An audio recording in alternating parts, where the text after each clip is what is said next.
This is the story of a poor shepherd who saw value where others saw only waste, and of a dying lamb that God would use to reveal what truly lived in the hearts of men. Juan Mendez had worked the lands of others his entire life. Since losing his small property to drought years ago, he'd been hiring himself out as a shepherd to the ranchers in the county. He lived in a small wooden cabin on the edge of town with his teenage son Miguel, who helped him tend the flocks they were hired to watch. They never had much, but Juan had taught his boy that honest work and a clear conscience were worth more than gold. That particular morning, Juan had received word that Roland Porter, owner of the Double P Ranch, needed extra hands for the spring shearing. Porter's ranch was the largest in the county, thousands of acres with hundreds of sheep, the kind of wealth Juan could hardly imagine. The pay would be good, even if it meant enduring Porter's legendary bad temper.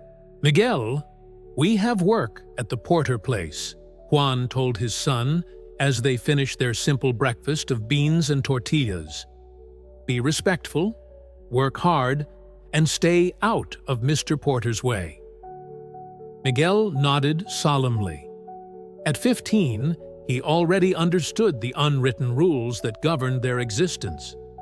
They were the invisible people who did the essential work that wealthy men like Porter preferred not to think about.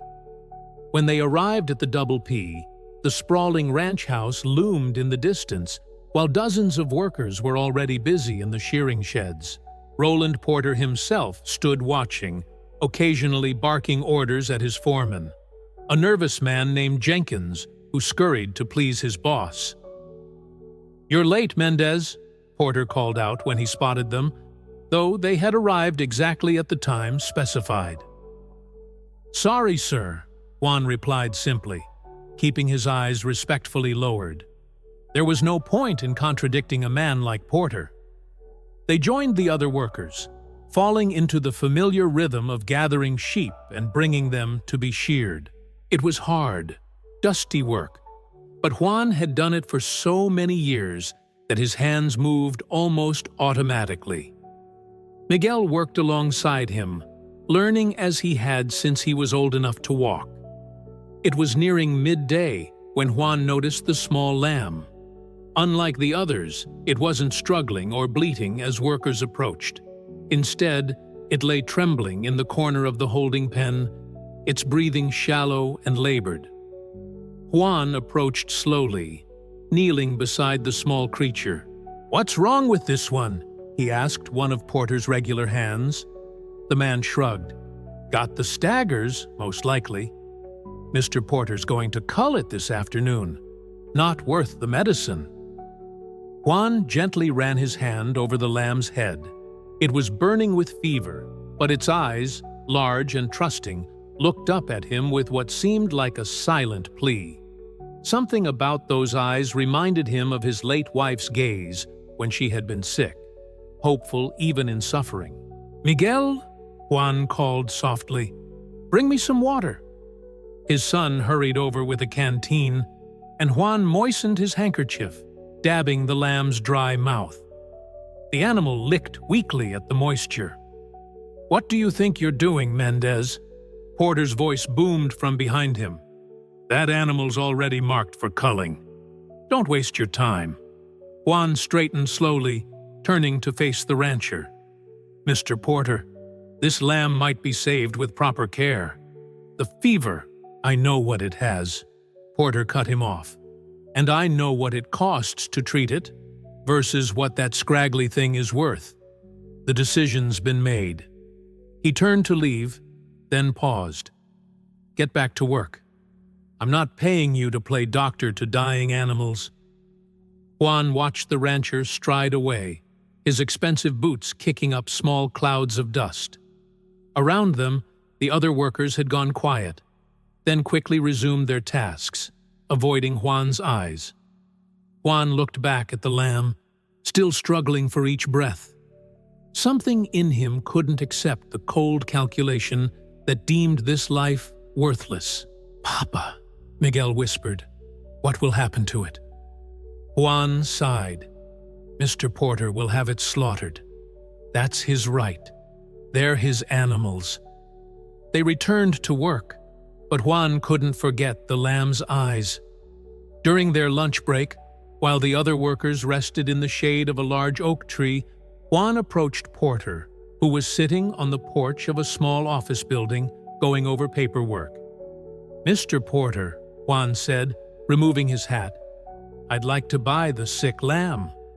Porter looked up, genuine surprise on his face before it twisted into amusement. "You want to buy that worthless animal? Why would you waste your money?" "I believe it can be saved," Juan said simply. Porter laughed, the sound sharp in the quiet afternoon. "Mendez, that lamb isn't worth the bullet it'll take to put it down." "I'll give you $15 for it," Juan said, naming nearly all the money he had saved for next month's rent.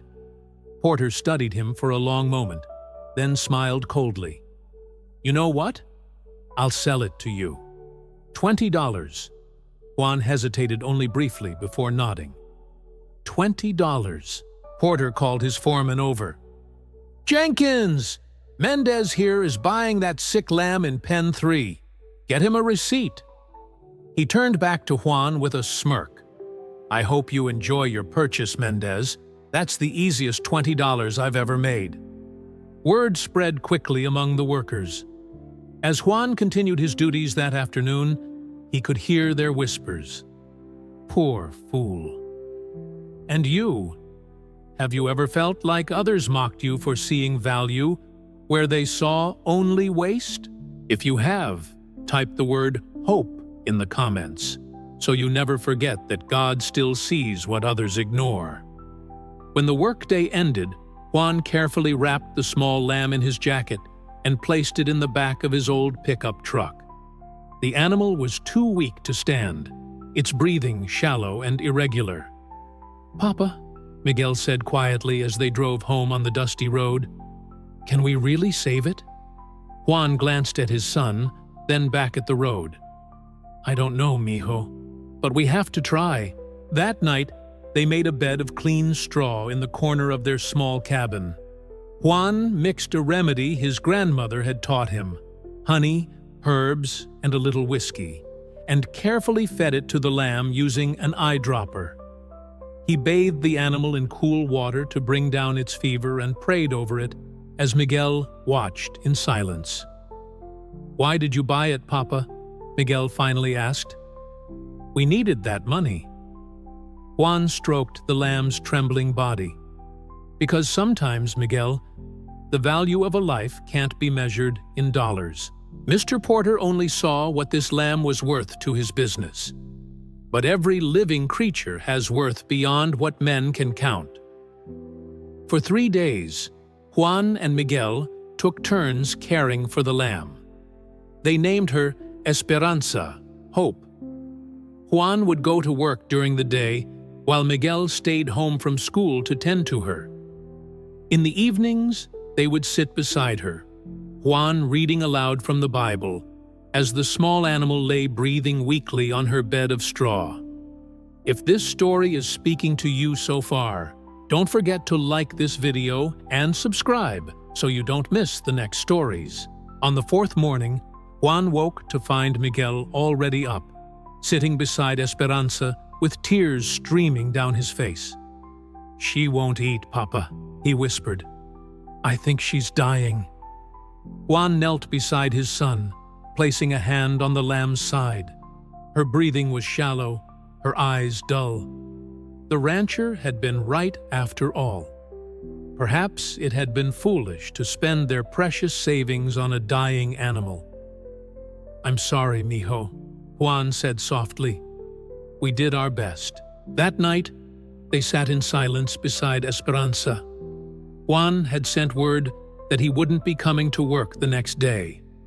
They couldn't leave her to die alone. As midnight approached, Juan placed his weathered Bible on the table and knelt beside the lamb.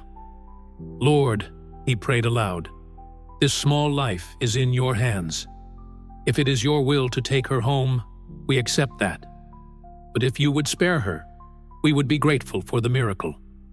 Miguel joined his father in prayer, their voices soft in the quiet cabin. Then, exhausted from days of care and worry, they both fell asleep beside Esperanza's bed. Juan woke at dawn to an unfamiliar sound, a soft, insistent bleating. Opening his eyes, he was astonished to see Esperanza standing shakily on her feet, nudging Miguel's sleeping form. "Miguel!" Juan exclaimed. "Look!" Miguel startled awake, his eyes widening as he saw the lamb standing. "Papa, she's better!" Indeed, the fever had broken. Esperanza's eyes were clear, and though she was still weak, she was alert and hungry. It seemed impossible after how close to death she had been, but there she was, alive, fighting, recovering. Over the next weeks, Esperanza grew stronger. Her wool began to grow back thicker and whiter than before. She followed Miguel everywhere, responding to his voice like a faithful dog. Juan began to notice something else, too. Esperanza's wool was unusually fine, with a silky quality he had rarely seen even in the best sheep from Porter's prized flocks. Summer turned to fall, and Esperanza continued to thrive. Juan had started a small flock of his own, using his savings to purchase 3 older ewes that Porter had deemed past their prime. With careful breeding, he hoped to slowly build something that might one day belong truly to him and Miguel. It was during the county fair in October that everything changed. Juan had brought Esperanza to show in the open category, mostly because Miguel had insisted. He had no illusions about winning against the professional breeders with their expensive stock. As they waited their turn, a well-dressed woman approached their pen, studying Esperanza with obvious interest. "Extraordinary wool quality," she remarked, introducing herself as Catherine Williams, a textile specialist from Austin. "I've rarely seen such fine, natural fiber." "Where did you get this breed?" Before Juan could answer, a familiar voice interrupted. "Mendez, what are you doing here with that scrappy animal?" Roland Porter strode up, his customary scowl in place. He'd taken first place in the breeding ram category, as usual, and carried his blue ribbon like a scepter. "Mr. Porter," Juan nodded respectfully. "This is the lamb I bought from you in the spring." Porter stared in disbelief at the healthy animal with its unusually lustrous coat. "That can't be the same sickly runt?" "It is," Miguel said proudly. "Papa saved her." Ms. Williams looked between them with interest. "Mr. Porter, you bred this animal?" "I'd be very interested in discussing business if you have more with this wool quality." Porter's expression shifted rapidly from confusion to calculation. "Well, of course. It's one of my special breeding lines." "No, it isn't," Juan interrupted quietly but firmly. "You were going to cull her because she was sick. You said she was worthless." The woman raised her eyebrows. "Is that true, Mr. Porter?" Porter's face darkened with anger. "Mendez, you're forgetting your place. That animal came from my flock, which makes it my breeding line." "You sold her to me fair and square," Juan replied, pulling the receipt from his wallet. $20, paid in full. A small crowd had gathered now, watching the confrontation with interest. Porter was well known in the county, his wealth and influence touching nearly everyone's lives in some way. No one had ever seen anyone, least of all a poor shepherd like Juan Mendez, stand up to him. "I'd like to purchase breeding rights," Ms. Williams said to Juan, ignoring Porter completely now. "This wool quality could revolutionize our regional textile production. Would you be willing to discuss terms?" Juan felt a moment of vertigo as he realized what was happening. "Yes, ma'am, I would." Porter's face had turned nearly purple. "Now see here." But Ms. Williams had already turned away, discussing details with Juan and an increasingly excited Miguel. Porter stood forgotten, his blue ribbon suddenly seeming much less impressive.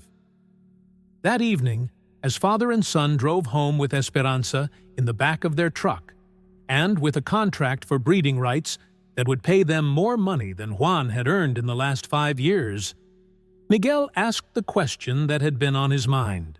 "Do you think Mr. Porter knows now that he was wrong?" Juan glanced at his son, then at the road ahead, which suddenly seemed to lead to possibilities he had never dared imagine before. "It's not about him being wrong, Miguel. It's about seeing with different eyes." Mr. Porter saw only what was visible on the surface: sickness, weakness, something to discard. We saw a life worth saving. The following spring, Juan Mendez no longer worked as a hired shepherd. With the money from Ms. Williams's company, he had purchased a small piece of land outside of town and was building his flock of specially bred sheep, all descendants of Esperanza. The textile company had already placed orders for the next 3 years of wool production. Word of Esperanza's remarkable story had spread throughout the county. Other small farmers began bringing their sick animals to Juan for advice, and he never turned anyone away. "Every life has value beyond what we can see," he would tell them. One evening, as Juan and Miguel sat on the porch of their new small house, watching their growing flock graze in the pasture, a familiar truck came up the driveway. Roland Porter stepped out, looking uncomfortable and out of place. "Mr. Porter," Juan said, standing, "what brings you here?" Porter cleared his throat. "I've come about one of my ewes. She's sick. Something like your Esperanza was. The vet says she should be culled, but—" He trailed off, looking embarrassed. Juan exchanged a glance with Miguel. "And you want me to look at her?" Porter nodded stiffly. "I thought, perhaps, you might see something the vet missed." Juan studied the man who had once looked down on him, who had mocked his compassion and sold him a worthless animal for profit. He could refuse, of course. He could savor this moment of reversal. But that wasn't the lesson Esperanza had taught him. "I'll come first thing tomorrow," Juan said. "Bring her here if you can. We have better facilities for nursing sick animals now." Relief washed over Porter's face, followed by something that might have been shame. "Thank you," he said quietly. "I should have listened to you back then, about seeing value where others don't." As Porter drove away, Miguel turned to his father. "You're helping him? After how he treated you?" Juan placed an arm around his son's shoulders, looking out at their healthy flock, at Esperanza grazing peacefully with her lambs. "The lesson wasn't just for him to learn, Miguel. It was for us, too. Holding on to bitterness is like drinking poison and expecting the other person to die." That night, as they checked on the animals one last time before bed, Juan paused beside Esperanza, gently stroking her woolly head. "God uses the small things to teach the greatest lessons," he told Miguel. "Remember that when you face your own giants someday. Never forget this. What the world is ready to throw away, God can still use to create miracles." The value of life, any life, isn't measured by what someone is willing to pay for it, but by the divine potential that waits inside. Sometimes the sickest lamb carries the most precious wool, and the most broken spirit harbors the greatest courage. It just takes eyes that see beyond the surface, and hands willing to do the healing work. If this story touched your heart, subscribe to this channel and share this video with someone who needs to be reminded of their own value today. Save this video to listen again on those days when the world tries to tell you that what you care about doesn't matter. Because in God's economy, nothing of value is ever truly wasted.